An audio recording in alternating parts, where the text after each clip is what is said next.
Hey there, viewers. Prison has a way of stripping everything down. Status, power, control. And right now, something's happening to Diddy behind those walls that no one saw coming. The reports coming out are unsettling, and they just keep getting worse. Let's get into it. Chapter 1. The New Protocol. I didn't ask questions. That's the first thing you learn working a place like this. MDC Brooklyn will chew up a nosy CO faster than a gang shank or moldy chicken patty. You keep your eyes forward, your tone neutral, and your mouth shut, unless you're talking to someone who signs your paycheck. I've done 11 years in this hellhole, long enough to know when something ain't right, but not dumb enough to say so out loud.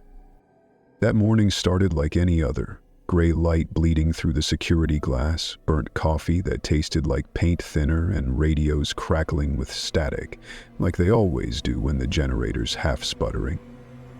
I was halfway through my second cup when the lieutenant grabbed my arm and said I had to attend a closed-door debrief. Closed door means no memo, no timestamp, no written record, just a room, 4 chairs, and a verbal NDA disguised as a procedural adjustment. The lieutenant didn't say much on the way, just that it was about Unit C. That's all I needed to know. Something was off. We entered a windowless room on the 3rd floor. It smelled like ammonia and cold sweat. The warden was already there, leaned back in a plastic chair that creaked every time he shifted. 2 guys in suits stood against the wall, arms folded, not saying a word. They weren't regular brass. They didn't carry the usual posture of authority, more like quiet permission, like they didn't have to speak because they already owned the room. The warden didn't waste time. He looked each of us in the eye, me, the night guy Roman, and Officer Kelly from admin, and said, "Unit C has a medical sensitive inmate. Don't ask questions, don't approach unless cleared. Orders are coming down from above." Roman cracked a dumb joke about COVID. No one laughed. I asked what kind of medical sensitivity we were dealing with. Not out of line, not with the risk of contagion, but the warden just said, containment protocol, not care. That's all you need to know. Containment, not the word you want to hear in a place packed with 1,500 men sharing toilets, food trays, and rec space. They dismissed us after 10 minutes. Nothing in writing.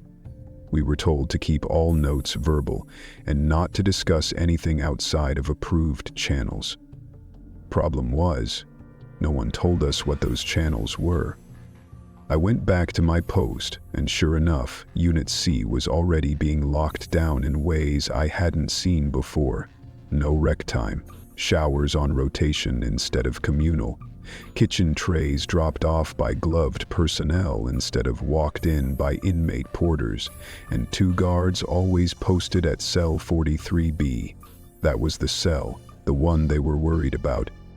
I saw him for the first time that afternoon. They were moving him from the cell to medical escorted by 2 men not in MDC blues. One wore a gray windbreaker with no insignia. The other, taller one, had on gloves and carried a sealed silver case like it was a newborn, the kind of case you only see in war zones or presidential motorcades. Diddy walked in the middle, or what was left of him. I'd seen him on TV like everybody else. Loud suits, cigars, women on both arms, but the man who walked past me wasn't that guy. His skin hung off him like wet laundry, face pale and drawn, hair grayer than prison steel. He limped slow, dragging one leg like the bones inside were rearranged, and his eyes, they weren't looking at anything, just kind of vibrating in place, like they didn't recognize what they were supposed to land on. He didn't look scared, didn't look angry either. He looked empty. The guy with the case brushed past me. Our shoulders nearly touched. He gave me a nod, like I wasn't even there. I watched them disappear around the corner, into the elevator that required a key I'd never seen before. That night, things got worse. I was on the midnight shift, watching monitors like I always do. Everything was quiet until the pipes started banging. Sounded like someone hammering the inside of the walls. A second later, water came pouring from the vents above Unit C. Not a leak, a flood. Sprinklers burst open like they'd been rigged. 3 inmates started screaming. I called for backup and ran down to help evacuate. We got him out barefoot, shivering, coughing up water like they'd nearly drowned in their cells. One of them, a kid from Jersey we called Spats, kept yelling, "He opened the door, he opened it." When I asked who, he just shook his head and wouldn't say more. They were rushed to medical, and that's the last I saw of them. When I checked the inmate registry next morning, all 3 names were gone. No discharge, no hospital log, no transfer record, like they'd never been there.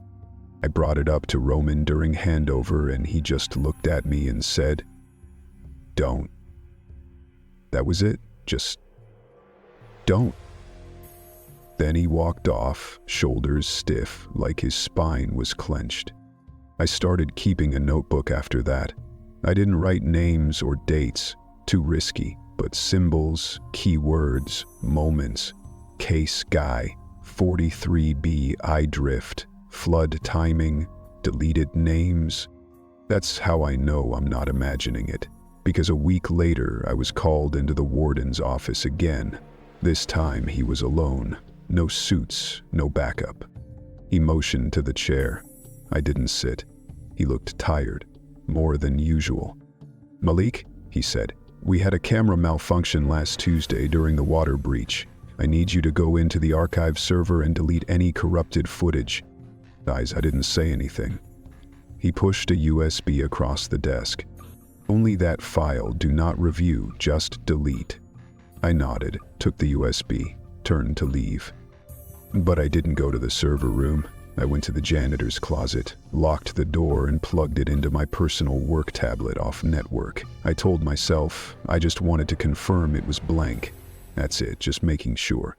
The footage was 5 minutes long, no audio, just grainy black and white from camera 9C. At first, it showed the hallway to Unit C normal. Lights flickering, water beginning to spill out the vents, but then, just before the sprinkler bursts, Diddy walks into frame. He stands there, barefoot, shirtless, arms at his sides. Then he looks directly into the camera, dead center, unblinking. The lights flicker again, and when they come back, he's gone.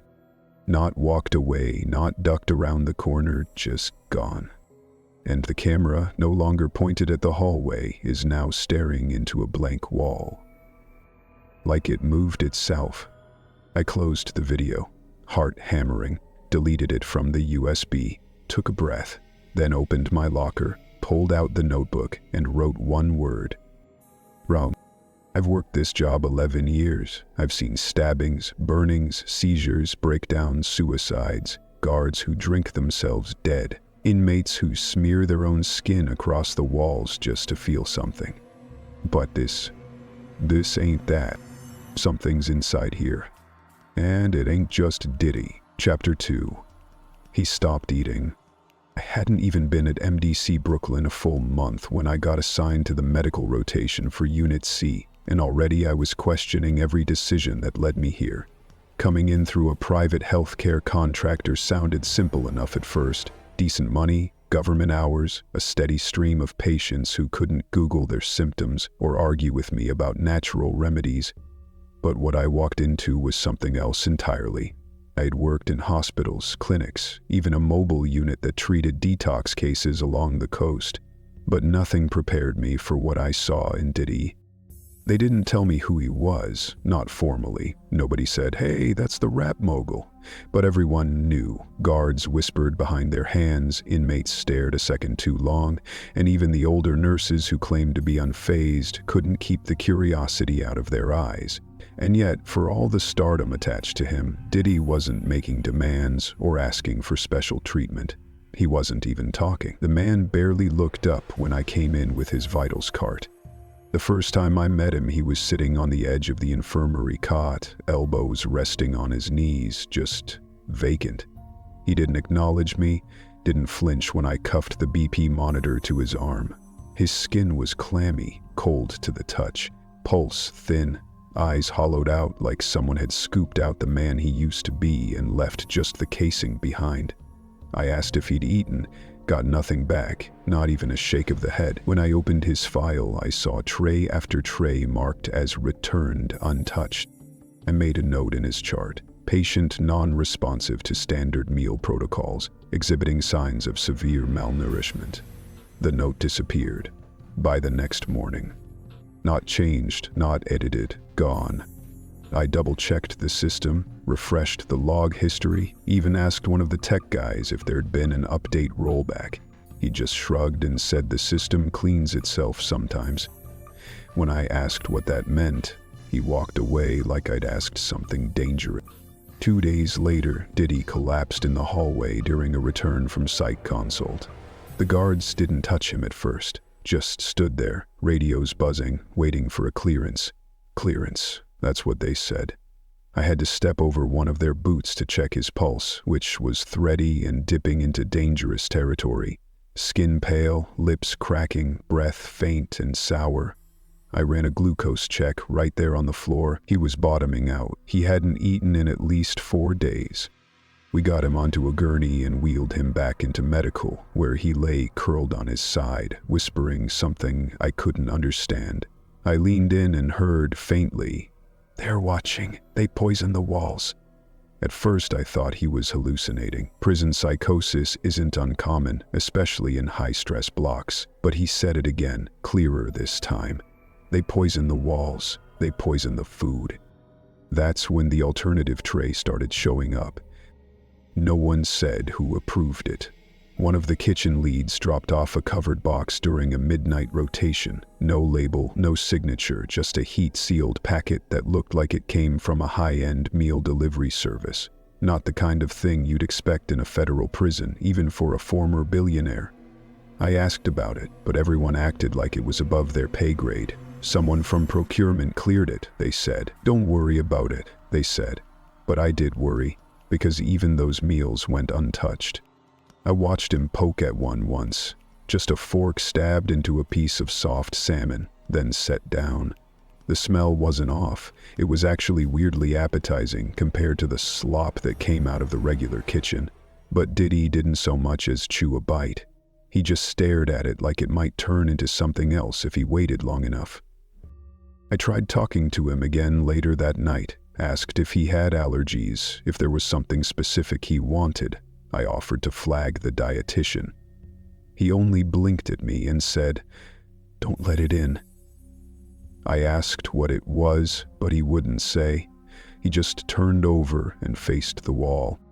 I ran his labs. They authorized me to do a basic panel, CBC, Kemp 7, metabolic screening. I wasn't expecting much. I thought maybe I'd confirm a drop in potassium, maybe signs of anemia. But what I found didn't make sense. His white blood cell count was tanking. His T-cell levels were lower than I'd ever seen on someone not actively in AIDS hospice. But he hadn't been diagnosed. No HIV-positive indicator, nothing official in his chart. It was like his immune system was just vanishing. I flagged the results, sent them to the attending physician assigned to the case, and waited for instructions. They never came. The system glitched again 2 days later. The flag was gone, the lab request erased. When I checked the records, it said no labs had been run at all. I went back and redid the tests. This time I saved the results to a thumb drive. I didn't upload anything to the system, just kept the data for myself. There were markers I didn't recognize, clusters in the protein chains that didn't match anything from my training. It wasn't just immune failure. It looked like his blood was reprocessing itself, or rejecting itself, like something inside him was trying to become something else. Things got worse when 2 other inmates from Unit C were brought into isolation with strange skin lesions. One had red boils behind his ears. The other had thick, dry patches running down his arms and neck like scales. Neither had known allergies or pre-existing conditions. They were both coughing up bile and sweating through their jumpsuits, like their bodies were roasting from the inside out. I brought it up during our shift change huddle, mentioned that maybe we were dealing with a contagious strain. The charge nurse gave me a look like I'd farted in church and said, "No one said anything about contagion. Let it go." Then someone in the back chuckled and muttered, "This place is a damn petri dish. Let him run their experiments." I turned to ask what they meant, but the laughter had already moved on. No one wanted to be the one who said it out loud.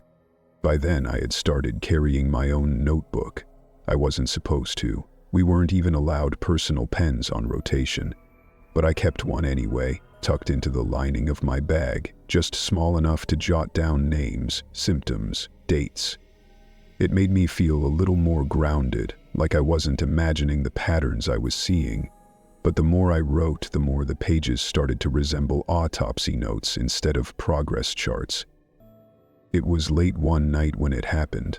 I was running discharge paperwork for an unrelated patient when my printer started spitting out pages I hadn't queued. I thought it was a glitch at first, a delayed command from another terminal, but the first line on the page stopped me cold. Confidential, the host.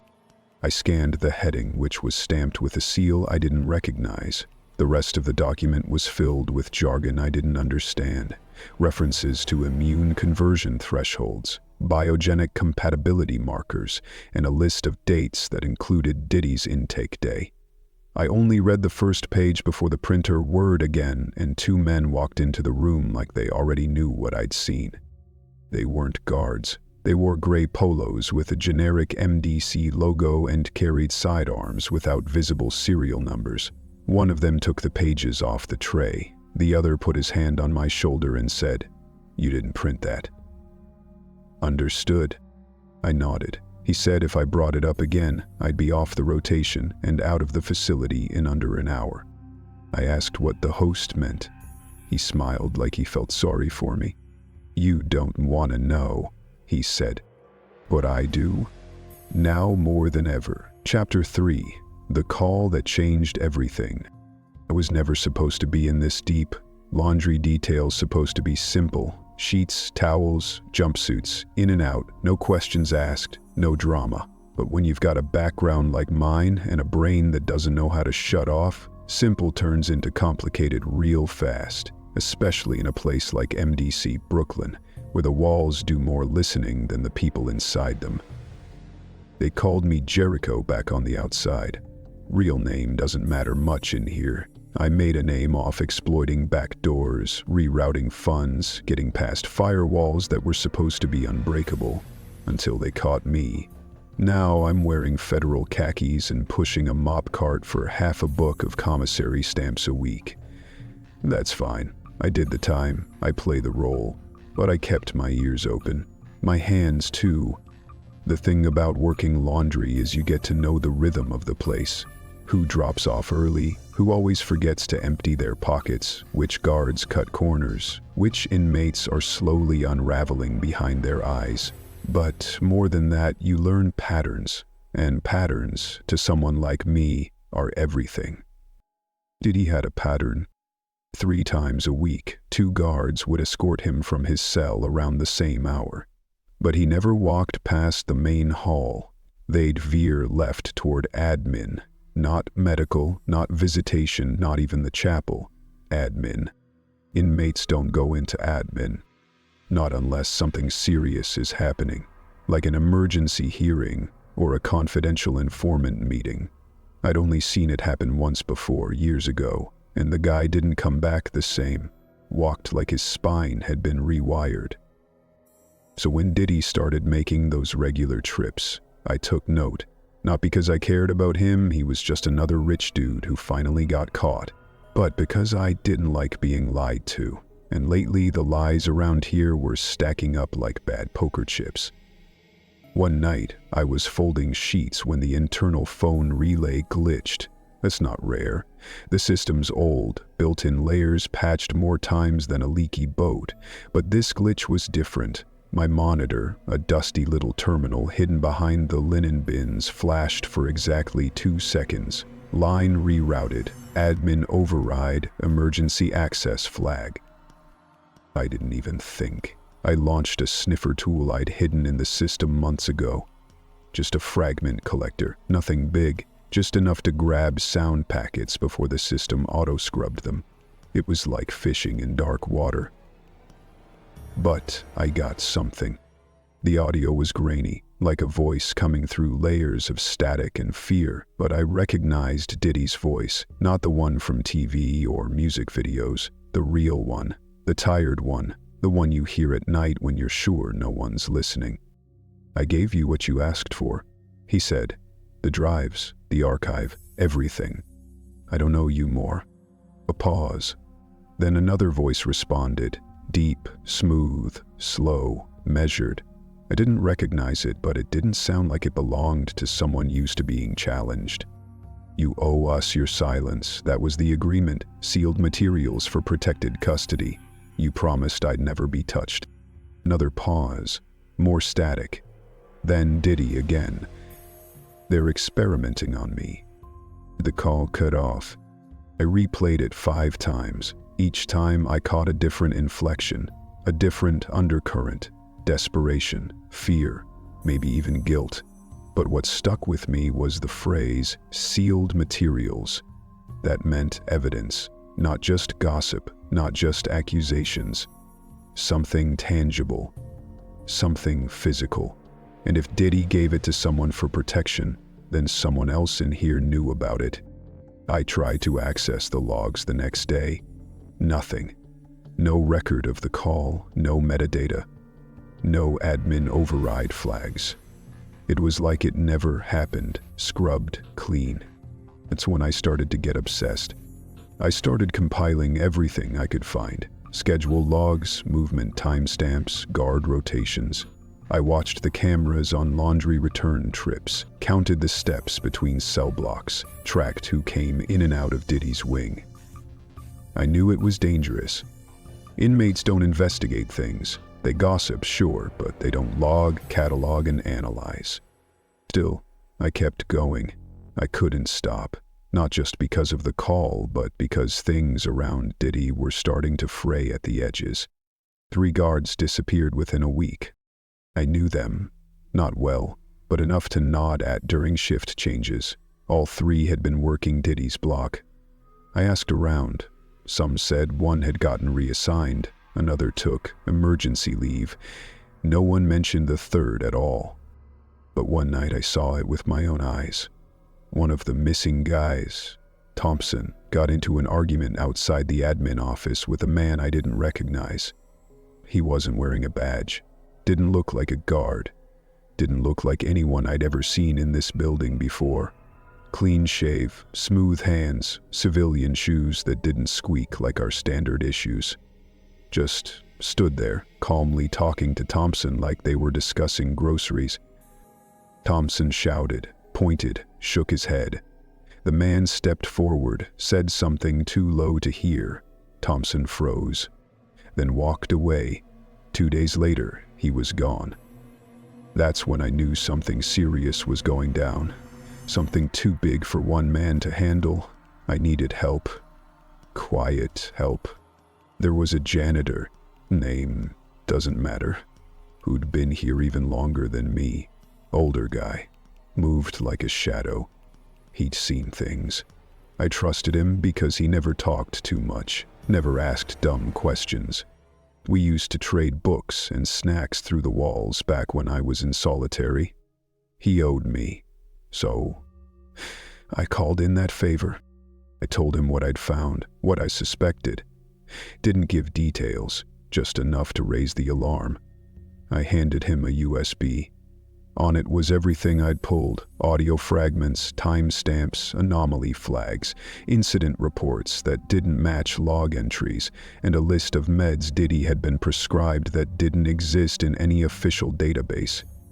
He didn't say anything when I gave it to him, just nodded, slipped it into the lining of his work glove, and rolled his cart back down the hallway. That was the last time I saw him. A full day passed, then another. I figured maybe he got spooked, maybe he handed it off to someone else. I tried not to think about it until I was mopping outside the infirmary and saw his cart. It was parked near the double doors. No movement. No sign of him, just the cart, standing there like a monument to something unfinished. I walked over, glanced around, opened the top drawer. Inside was a sealed evidence bag. It didn't have a name, no label, no incident number. Just a clear plastic pouch full of hair. Thick, coarse, salt and pepper gray, more silver than black. Fresh, not swept off a floor. Collected. I stared at it for a long time.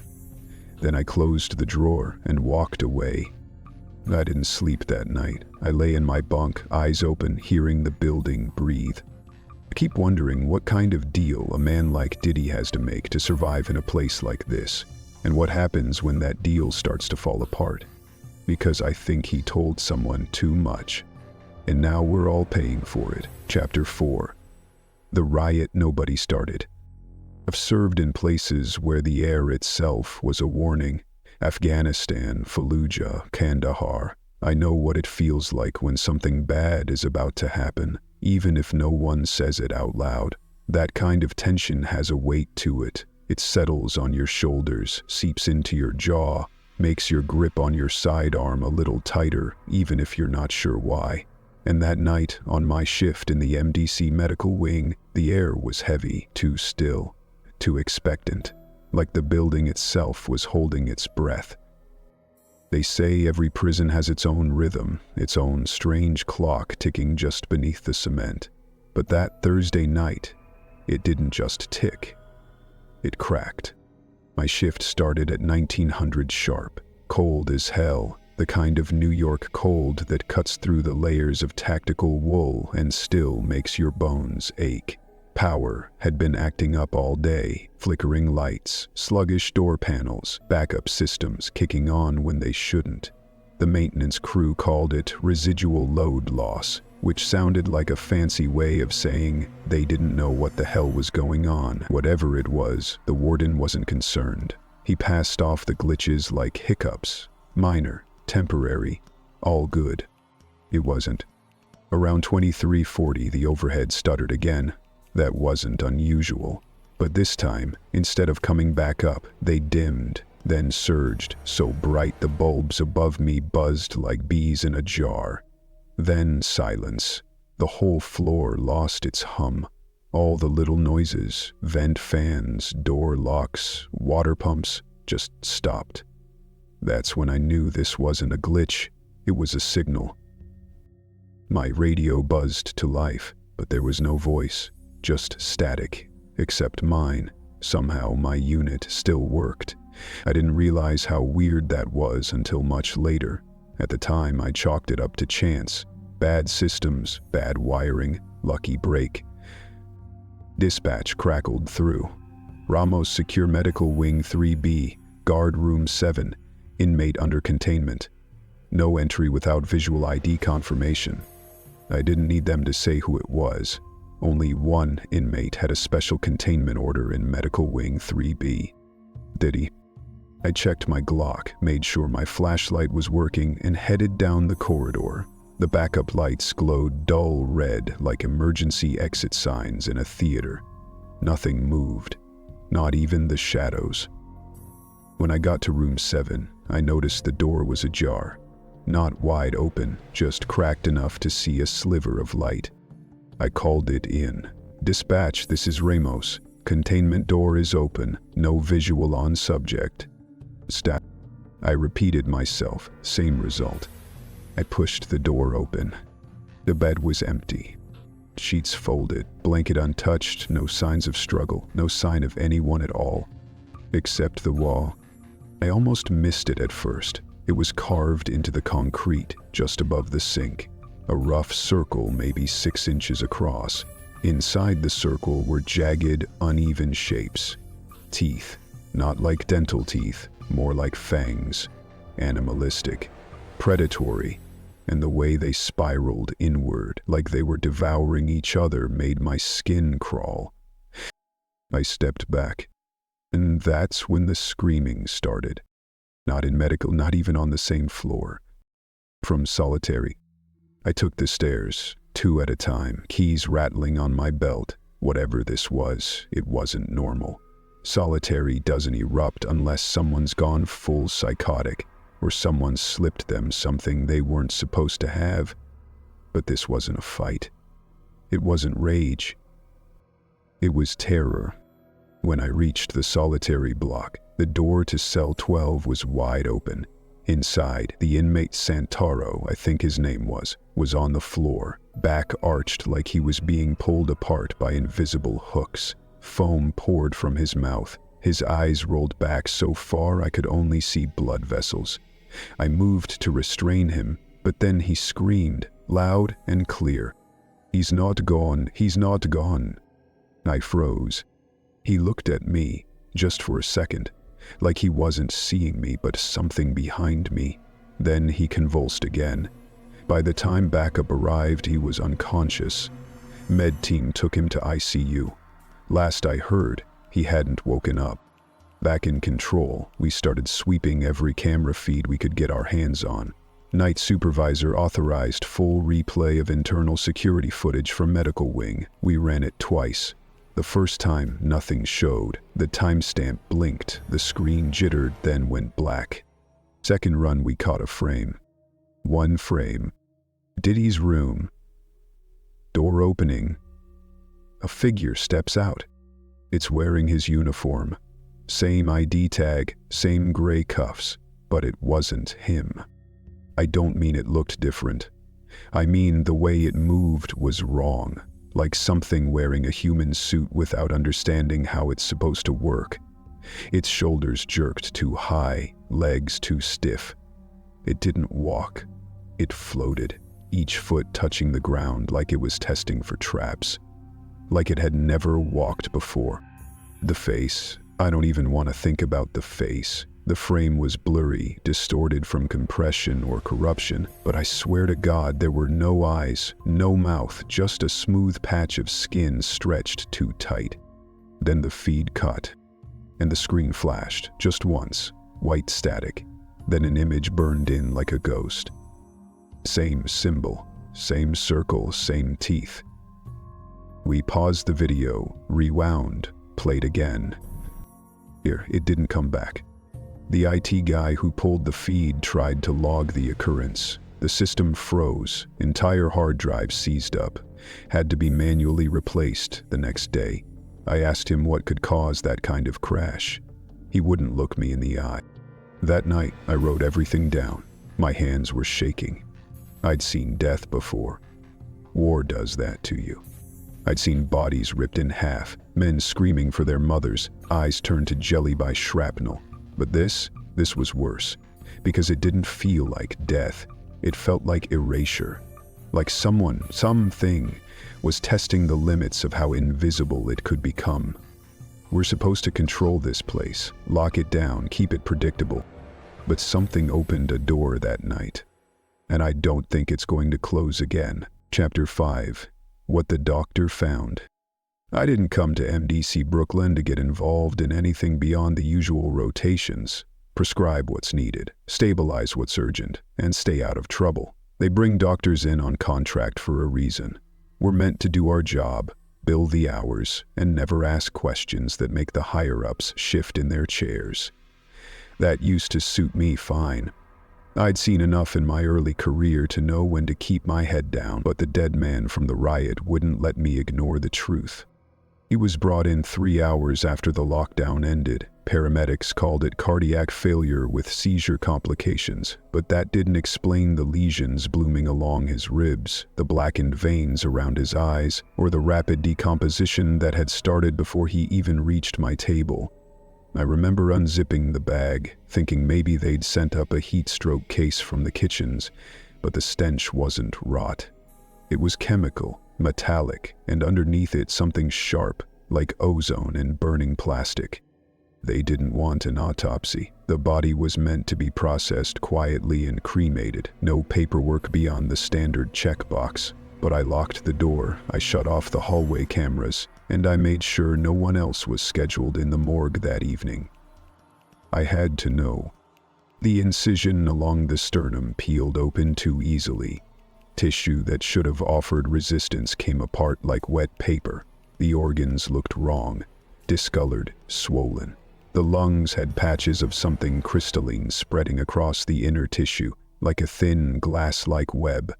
I took samples. blood, liver, marrow, ran the tests through our outdated lab system, knowing full well it wouldn't give me what I needed. And yet the results that came back chilled me. There were markers in the blood that didn't match any known pathogen in our databases. Not HIV, not hepatitis, not even the newer synthetic compounds you find in experimental drugs. These were old. The structures weren't just viral, they were fossilized, not in the literal sense, but in the genetic sequencing, like they'd been hibernating for a long time, waiting for the right host. That word stuck with me, host. I couldn't shake it. I ran comparisons with archived samples I had stored from previous patients. Nothing matched. But when I pulled Diddy's record, which I had accessed weeks earlier when he first came under observation, I noticed something strange. The file was there, but the test results were missing. Entire sections of his chart were blank, replaced by code strings that looked like admin overrides. That's not normal. Even in high-security cases, there's a chain of authorization. This looked more like something had been buried on purpose. Luckily, I keep my own backups. I retrieved his labs from an encrypted drive I keep off-bend-necked. I hadn't looked closely at them before, assuming he was just dealing with stress-induced collapse, maybe immunosuppression from starvation. But now, under the microscope, I saw the same markers from the riot victim in Diddy's blood. Only worse, Diddy's sample didn't just have traces, it had colonies, fully active, thriving. I ran it against a reference bank I'd stolen years ago from a colleague working out of an unacknowledged site in Nevada.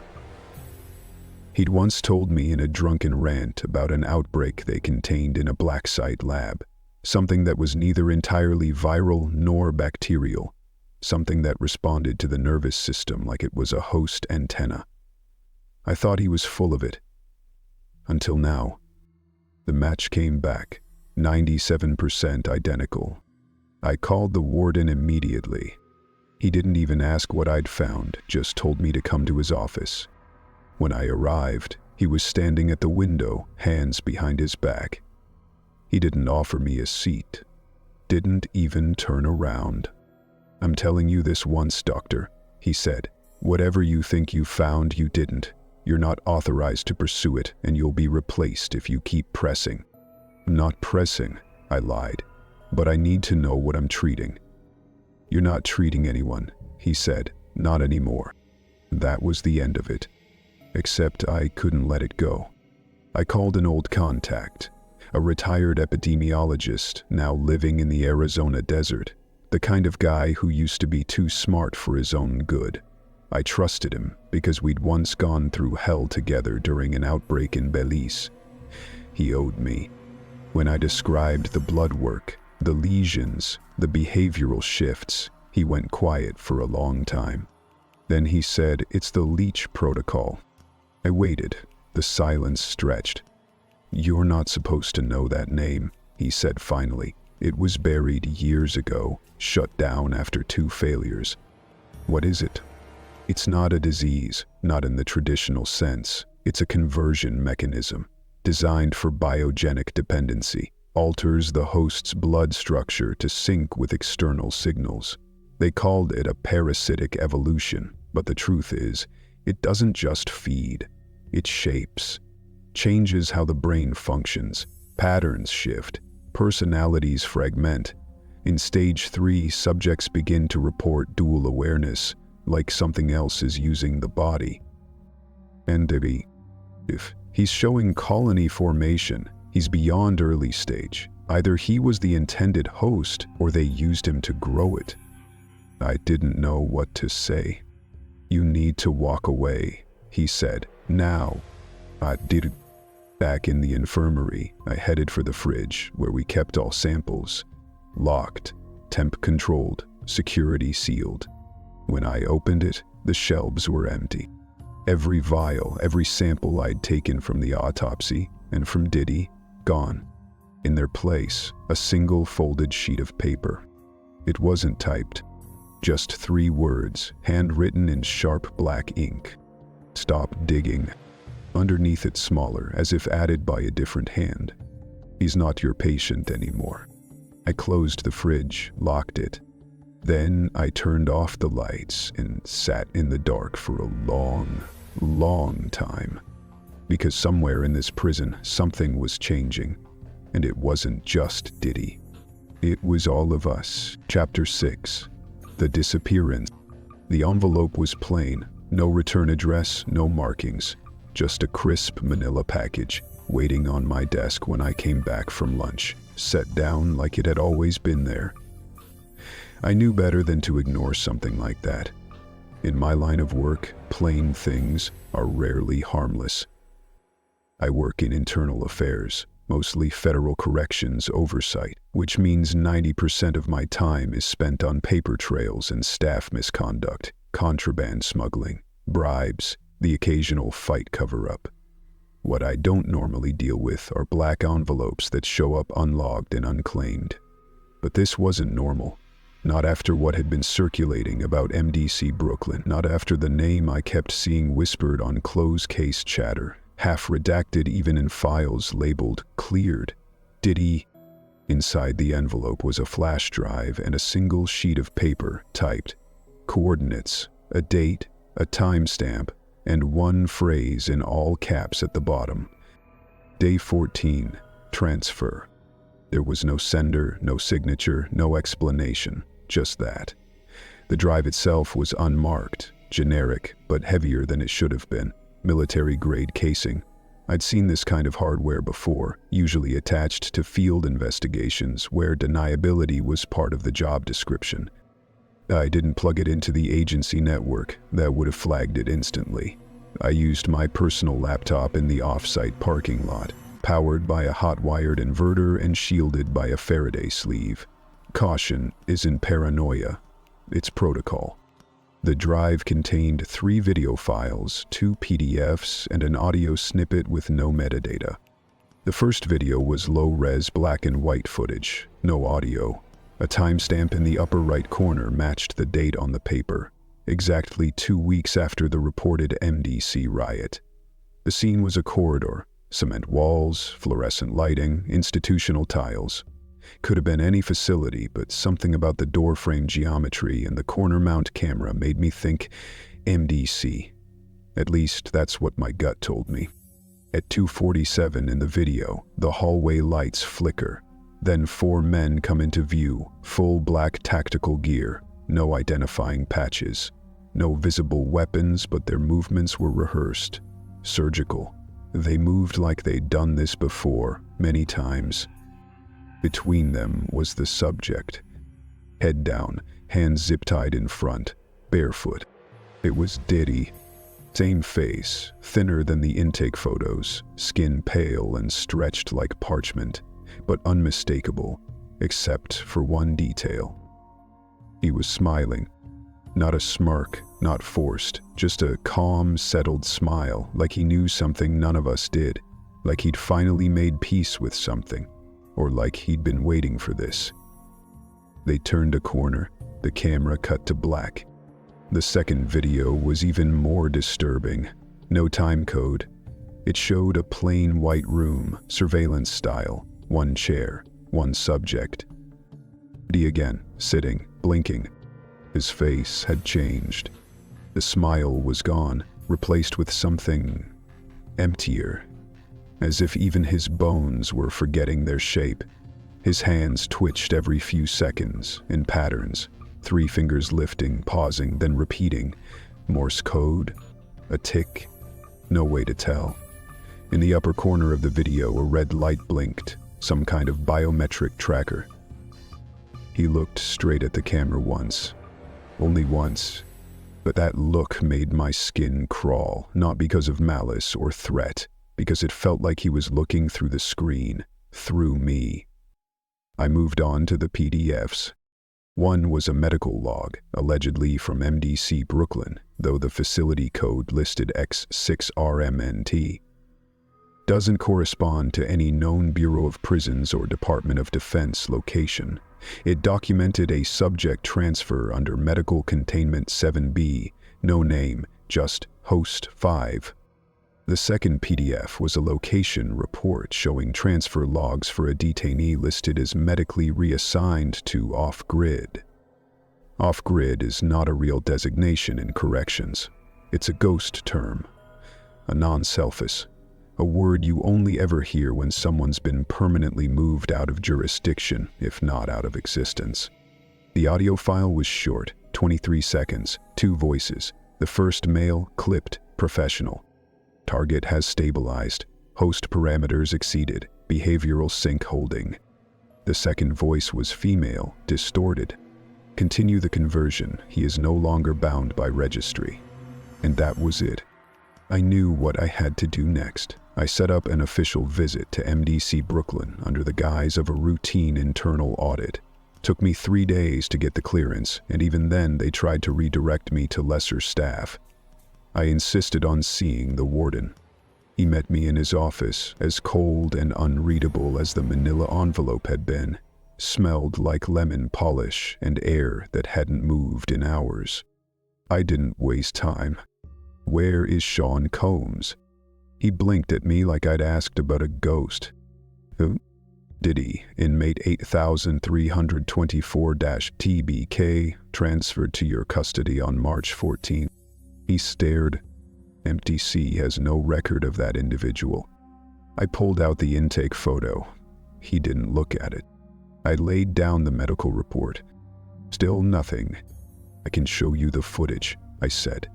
"You want to explain why 4 men not in MDC uniform took a medically tagged inmate off your premises?" He leaned forward slightly, then spoke very quietly. "This conversation is over. You are no longer cleared for this investigation. If you mention it again, you'll be pulled from your post pending psychological review." That's the bureaucratic kill shot. Once someone starts implying mental instability, your badge is as good as burned. I left without another word. Later that night, 2 correctional officers found me in the parking lot. Not official, not loud, just a drive-by whisper. "Who was here?" one of them said. "We saw him leave," the other added. "It wasn't him anymore." I asked what they meant. They just looked at each other and said, "We're taking leave, effective immediately." And they were gone. The emails started a day later. No sender, encrypted. Biblical passages in the subject line. Isaiah 14:12. Revelation 9:11. Job 416. Inside the emails there was only one image, repeated again and again. Diddy's intake photo. But the pupils were gone. Not blacked out, not edited. Just empty sockets where the eyes should have been. Skin smooth and sealed.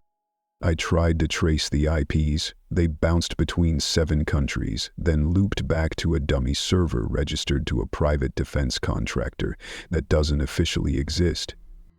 I drove home that night gripping the wheel so hard my knuckles cracked. When I parked, my phone screen went dark, refused to turn back on. Then my work badge lit up red and reset to default access level, null. I was locked out.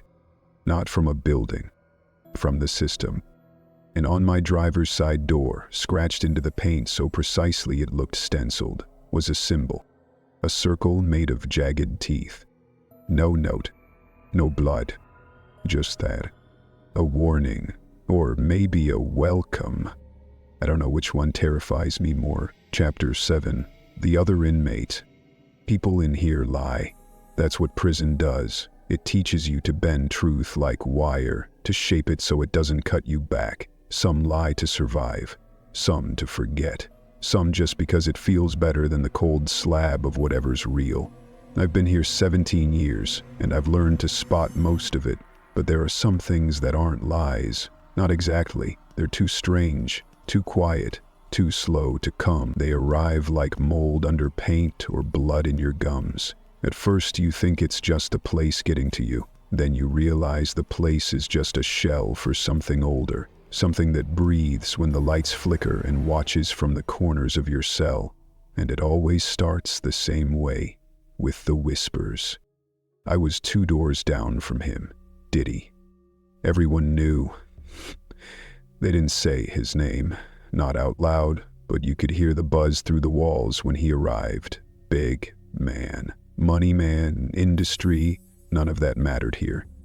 In here, you are what you survive, and I don't care who you were on the outside. Once the doors shut and the eyes start watching, you're all meat for the same goddamn grinder.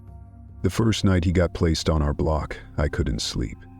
He didn't talk, didn't cry, but sometime after lights out, I heard him say something soft, almost like prayer, but too twisted to be one.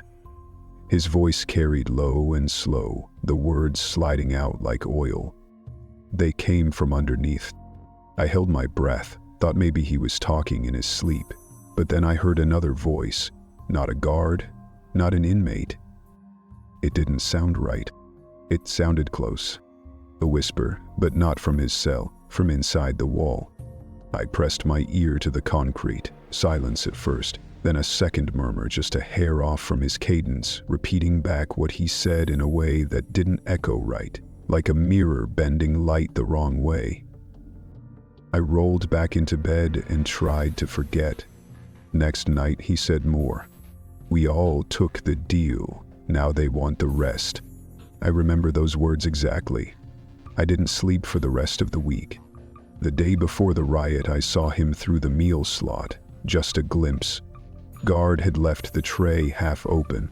Diddy was standing in the corner of his cell, not facing the door, not pacing, just standing.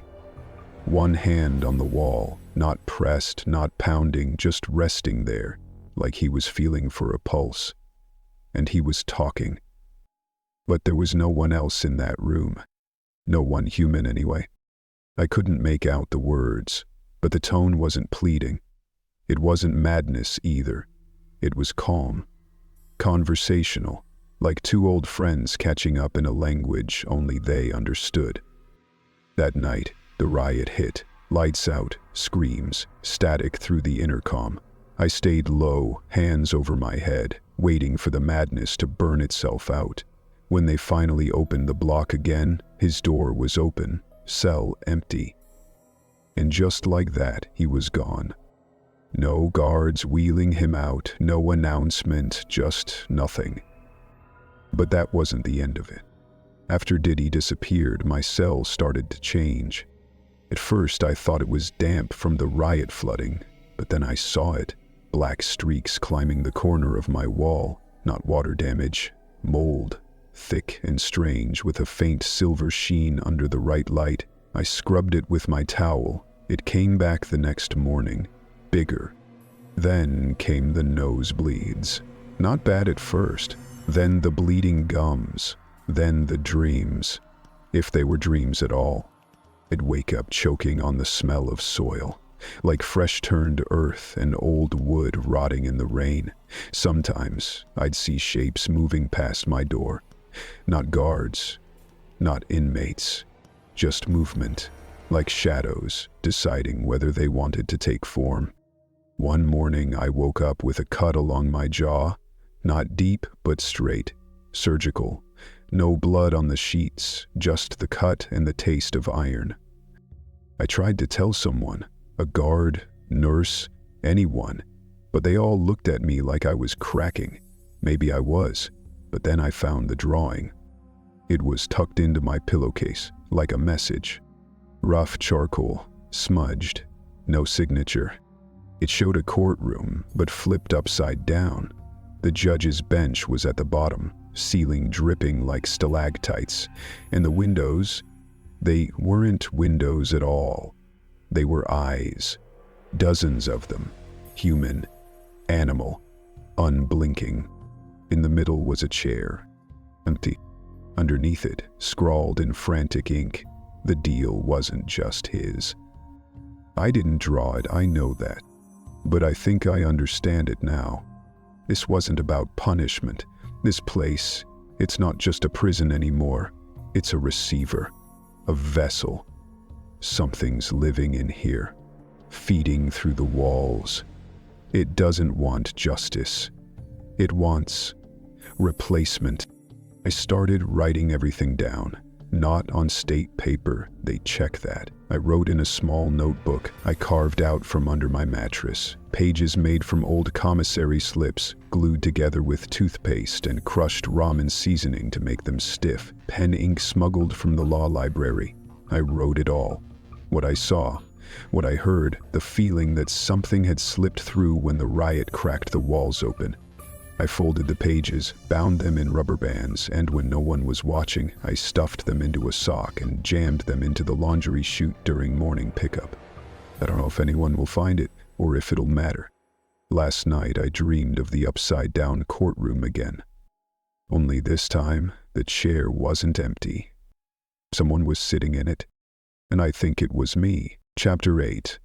The Official Record. There are cracks in the system, places where data slips through and never makes it back. Sometimes it's a glitch, sometimes it's a choice. At MDC Brooklyn, those cracks have become canyons, wide, dark, and filled with things no one dares name.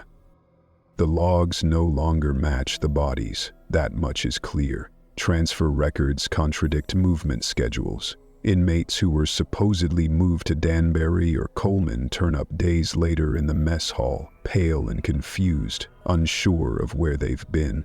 A few don't remember their own names. Some won't speak at all. A corrections officer tries to file an incident report. The terminal crashes.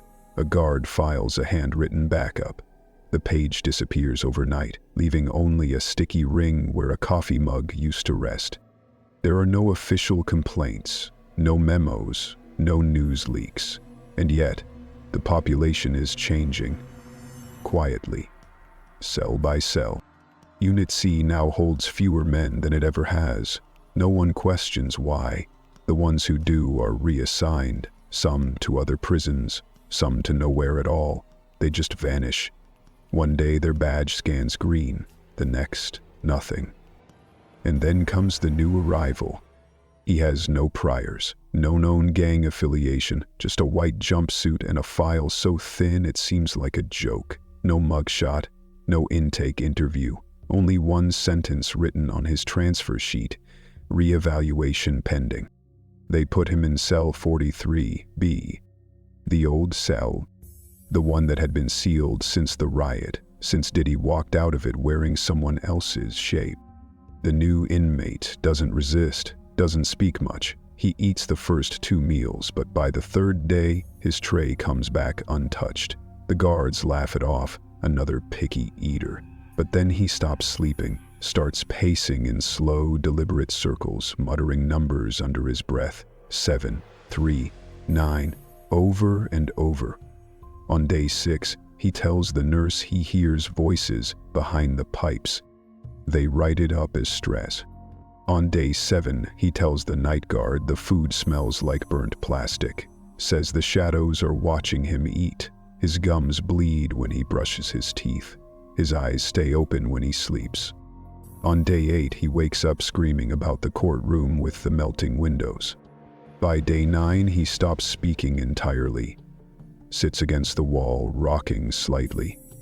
Every once in a while, he lifts his hand and traces circles in the air. When asked what he's doing, he replies with a single phrase, "Feeding it." No one laughs anymore. In the back office, buried under levels of password protection only a handful of living people know, a folder flickers open on a secured drive. It's labeled Archive, Lux. Inside is a document, old and watermarked, lifted from a CDC site long since defunded and digitally burned. Notice, internal use only, contagion protocol Delta class. If subject survives quarantine site, 7 must remain sealed. Project Lux host in effect. Tests 3 of 9 cleared. Host 4 failed. Host 5 pending.